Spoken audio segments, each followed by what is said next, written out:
คำว่ารักเป็นแห่งอกหักบ่มี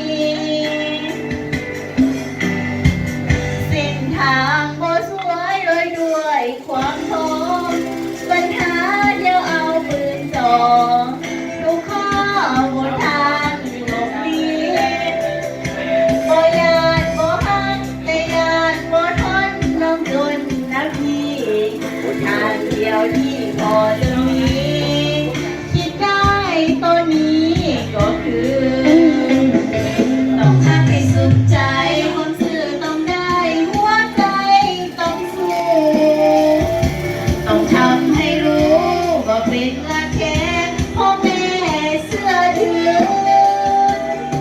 ถ้าหากว่าหักน้อยๆพอเจอปัญหาเล็กน้อยยากแค่อายสิปล่อยมือพอนอกนี่คือผู้หญิงทั้งจนคนธรรมดา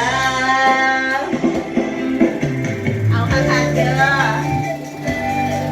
เป็นป้าไปครับ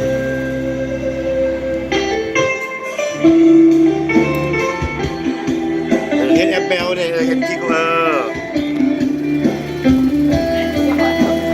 อาแค่ยกทำไมคุณอะไรเนี่ย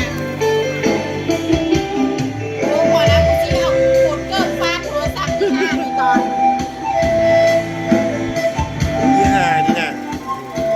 มาเรียกไปเบิร์นคืนได้ในยูทูบมันเอาเบิร์ด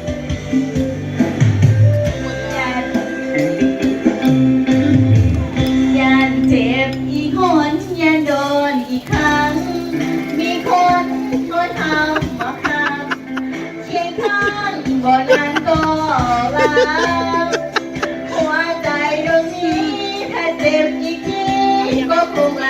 ค่าฝากอายทบทวนหน่อยนะ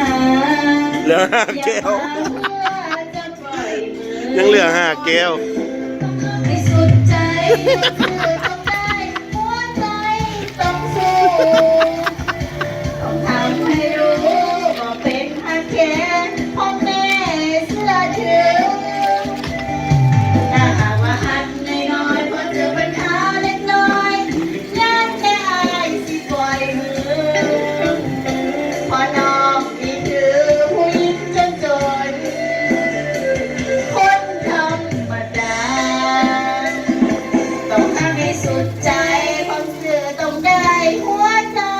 ต้องสู้ต้องทำให้รู้ว่าเป็นมาแค่พ่อแม่เชื่อถือถ้าหากว่าหักน้อยๆพอเจอปัญหาเล็กน้อยย่านแต่อายสิปล่อยมือพอนอกนี่คือผู้หญิงจน ได้แล้วมันคุณ จึงอยากให้คนจริงใจ เที่ยวโย พร้อมใจได้ละแม่ เข้าใจเด้อสำหรับมือกลองยันแนว